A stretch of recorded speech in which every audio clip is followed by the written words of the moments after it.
নম্বর আয়াত আল্লাহ তাআলা বলছেন, পৃথিবীর মানুষ শোনো, আর নবী আউলা বিল মুমিনিনা মিন আনফুসিহিম, নবী হচ্ছে মুমিনদের জন্য তাদের নিকট আত্মীয়র বেশি কাছাকাছি।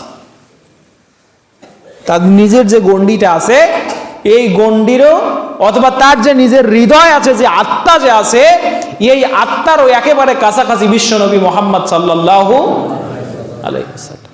প্রমাণ কি?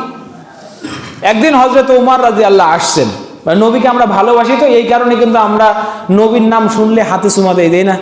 এই যে আজানের পরে আশহাদু আন্না মুহাম্মাদান আবদুহু ওয়া রাসূলুহু, এইটা যখন আসছে বেদাতি মসজিদে দেখবেন ওই এরকম করে চোখে লাগায়, মুখে চুমা দেয়, ঘাড়ে চুমা দেয়, কত কি অবস্থা। যে উসুলে দেয়, হায় হায় সুবহানাল্লাহ, ওটা কোনো দলিলেই না। তা কেন দেয়? তো নবীকে ভালোবাসে সেজন্য দেয়, তাই না? তা ভালো যে বাসবেন, ভালোবাসারও তো একটা মানদণ্ড আছে। সম্মানিত উপস্থিতি, একদিন ওমর রাদিয়াল্লাহু নবীর কাছে আসছেন, এসে বলছে, ইয়া রাসূলুল্লাহ ইন্নী উহিব্বুকা মিন আহলি ওয়া মালি ওয়ালাকিন লাইসা বিনাফসি। আল্লাহর নবী, আমি আপনাকে ভালোবাসি আমার পরিবার, আমার সম্পদের চাইতেও বেশি, কিন্তু আমার মনে হয় আমার নফসের চেয়ে আমি আপনাকে বেশি ভালোবাসি না। জীবন তো সবার কাছেই ভালোবাসা, তাই না? কেউ কি মরতে চায়? মরিতে চাই না আমি সুন্দর এই ভুবনে, মানুষের তরে আমি বাঁচিবার চাই। কাজী নজরুলের কত সুন্দর কথা।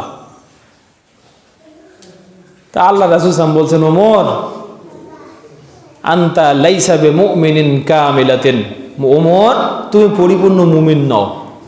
অথচ সেই ওমরকে আল্লাহর নবী জান্নাতের সার্টিফিকেট দিয়েছে না? ওমর রাদিয়াল্লাহু যখন কথাটা শুনলেন, হাদিস পরে যতটুকু বুঝে ওনার শরীরের লোমগুলো খাড়া হয়ে গেল।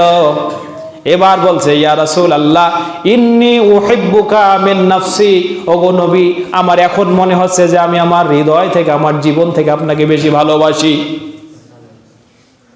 এটা শোনার পরে তিনি এত পরিমাণ একবারে শিউরে উঠছেন যে কথা কি, যে ঈমানের জন্য এত কিছু করি, আমি এখনো পরিপূর্ণ ঈমানদার নই। সঙ্গে সঙ্গে কথা ঘুরিয়ে আল্লাহর নবীকে বলছে, ইয়া রাসূলুল্লাহ আমি এই মুহূর্তে বুঝতে পারলাম আমার জীবনের থেকে আপনাকে আমি বেশি ভালোবাসি। এটার নাম ভালোবাসা। সহিহ মুসলিমে হাদিস আসছে, কিতাবুল ঈমান মিশকাতুল মাসাবিহ ফাসলুল আউয়ালে ইমাম মুসলিম রাহিমাহুল্লাহ হাদিস কোট করেছেন। হযরত আনাস রাদিয়াল্লাহু বলছেন, ক্বালা রাসূলুল্লাহ সাল্লাল্লাহু আলাইহি ওয়াসাল্লাম লা ইউমিনু আহাদুকুম হাত্তা আকুনা আহাব্বা ইলাইহি মিন ওয়ালিদিহি ওয়া ওয়ালাদিহি ওয়ান নাস আজমাইন। আরে সাহাবীরা জেনে রাখো, তোমরা কেউ পরিপূর্ণ ঈমানদার হতে পারবে না যতক্ষণ পর্যন্ত না তোমাদের পিতামাতা থেকে, সন্তান সন্ততি থেকে, तमाम জগতের সমস্ত মানুষ থেকে আমি নবী সাল্লাল্লাহু আলাইহি সাল্লামকে বেশি ভালোবাসবে না, ততক্ষণ পর্যন্ত তোমরা পরিপূর্ণ ঈমানদার হইতে পারবে না। তো নবীকে ভালোবাসার জন্য আমরা এখন হাতে চুমা দেই। নবীর নাম যখনই শুনি তখনই আঙ্গুলে এইভাবে ফু দিয়ে চোখে লাগায়, চুমা খায়। এটা একটা দলিল আছে। দলিলটা আগে বলি, হুকুমটা পরে বলি। সে দলিলটা আছে কোথায়? এই দলিলটা আমি 3টা কিতাব থেকে পাইছি। প্রথমে বলে দেই, এই দলিলটা আছে মাউদু, মিথ্যা।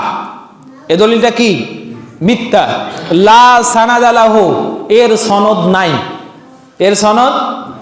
আর যারা আরবির নিতান্ত জ্ঞান আছে, যে ছোট্ট বাচ্চাটা মাদ্রাসায় পড়ে, ও জানে সনদ কি। সনদ হচ্ছে রাবির ক্রম ধারা। একটা হাদিস বর্ণনা করতে গিয়া অন্তত কয়েকজন রাবি বর্ণনা করছে, ওর কাছ থেকে ও শুনছে, ওর কাছ থেকে ও শুনছে, ওর কাছ থেকে ও শুনছে। এখন তো আবার বাংলা ভারতে এমনও সিস্টেম চালু হয়েছে, একজন নাকি আর একজনকে সনদ দিচ্ছে। একটু কথার গোলমাল হলে বলছে, তোর কাছ থেকে আমার সনদ কাটা। আর তুমি সনদ আর কে হে?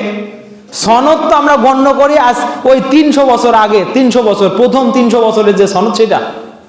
তারপর তো আর সনদ গণ্য করা হয় না। তো এখন তুমি কাকে সনদ দাও? সম্মানিত উপস্থিতি, এগুলো আপনারা বুঝবেন না।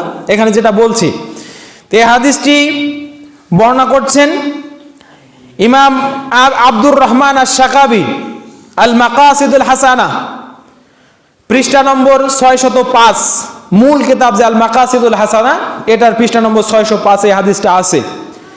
তারপরে আল ফাওয়াইদুল মাওদুআ, আল ফাওয়াইদুল মাজমুআ ফি আহাদিসিল মাওদুআ, ইমাম শাওকানির লেখা। ইমাম শাওকানি মিথ্যা হাদিস সন্নিবেশন করে একটা গ্রন্থই লিখছে। সেই মিথ্যা হাদিসের যে গ্রন্থ, মানে যত মিথ্যা হাদিস আছে পৃথিবীর জমিনে, তিনি এই কিতাবটা লিখছে ওই হাদিসগুলো সন্নিবেশন করে, মানুষ যেন সচেতন হয়। সেই গ্রন্থে এই হাদিসটা আসছে 20 নম্বরে। কত নম্বরে? 20 নম্বরে। এবার হাদিসটা শোনেন।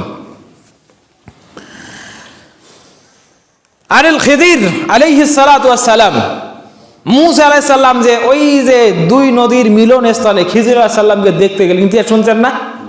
সেই খিজির তিনি বলছেন যে কোন ব্যক্তি যদি মান ক্বালা হিনা ইয়াসমাউল মুআজ্জিনু ইয়াকুলু আশহাদু আন্না মুহাম্মাদান রাসূলুল্লাহ মারহাবান বিহাবিবি ওয়া কুররাতা আইনি মুহাম্মদ বিন আব্দুল্লাহ, তিনি বলছেন কোন মানুষ যদি মুআজ্জিনের আজান শুনে, এইটা শুনে যে আশহাদু আন্না মুহাম্মাদুর রাসূলুল্লাহ, মুহাম্মাদুর রাসূলুল্লাহ, এইটা শোনার পরে সে যদি মনে মনে এটা বলে মারহাবান বিহাবিবি, হায় আমার পরম বন্ধু, তোমাকে স্বাগতম, কুররাতা আইনি মুহাম্মদ বিন আব্দুল্লাহ, যার কথায়, যার নামে, যার চেহারায়, যার বদনে আমার মুখমণ্ডল উজ্জ্বল হয়, যার নাম শুনলে আমি মনে শান্তি পাই, এইটা মনে মনে ভাববে অথবা মুখে বলবে। তারপরে এরপরে দেখেন সুম্মা ইয়াকুল কুররাতা আইনি সুম্মা ইয়াকুল সুম্মা ইউকাব্বিলু ইবহামাইহি ওয়া ইয়াজালাহুমা আলা আইনাইহি লাম ইয়ামা। এইটা মুখে মুখে বলার পরে তিনি তার দুই ইবহামের উপরে ফু দিবে, চুমু দিবে, চুমু দিয়ে চোখে লাগাবে। হাদিস হলো লাম ইয়ামা, সে কখনো অন্ধ হবে না। তো ফজিলত আছে না? আল্লাহর নবীকে এইভাবে মহব্বত করার পরে মুখে চুমা লাগিয়ে যদি চোখে এইভাবে লেপে দেওয়া হয়, শুয়ে দেওয়া হয়, তাহলে এই হাদিসে আছে লাম ইয়ামা, সে কখনো অন্ধ হবে না। সুবহানাল্লাহ কইছেন নাকি? তা হাদিসে তো নয় এটা, সুবহানাল্লাহ কয়া কি লাভ? এখন যদি মিথ্যাই হয় তাহলে নাউজুবিল্লাহ বলা লাগে, তাই না? সম্মানিত উপস্থিতি, তো এই হাদিসের বদলে, এই হাদিসকে দলিল মনে করে তারা এই কাজটা করে। আর আমরা কই হারে, এদের রাসূলের নাম শোনার পরে এদের কলিজা এত সুন্দর, রাসূলের নামে চুমা খায়, সেই আঙ্গুল আবার চোখে লাগায়, ওরাই তো আমাদের চেয়ে ভালো। হয় না? না হয় বলেন তো? কিন্তু এই মর্মে আরো একটি হাদিস মাজমুউজ জাওয়াইদে আছে, আমি হাদিসটা এখানে কোট করি নাই, আমি দেখেছি ও হাদিস ও মিথ্যা মাউদুআন জিদ্দা, ওটা আরো বড় ডাহা মিথ্যা। মিথ্যা কথা দিয়ে আমল হয়? এছাড়াও আমার কথা যদি আপনারা অবিশ্বাস করেন, অনেকের মনে খুঁতখুঁতানি থাকতেও পারে। সমাজে এই যে বাংলাদেশের যে একজন আলেম আছে, ওনার নাম ডক্টর আবুল কালাম আজাদ বাশার, উনি একটা বই লিখেছে প্রচলিত বিদআত এবং তা থেকে বাঁচার উপায়। এই বইয়ে দেখবেন এই মাঝামাঝি 20 থেকে 30-এর মধ্যে যে বেদাতের ধরনগুলো আছে, এটার মধ্যে এই বেদাত সম্পর্কে আলোচনা করা আছে। উনি এই সবগুলো দলিল এখানে আনছেন, ওখানেও দেখে নিতে পারেন। মিথ্যা কথা দলিল করে যারা নবীর নামে মেকি মহব্বত প্রকাশ করে, অথচ নবীকে গালি দেওয়া হয়, তখন তাদের একটাও স্লোগান পাওয়া যায় না। বুঝতে হবে ভণ্ডামি ছাড়া আর কিছু নবী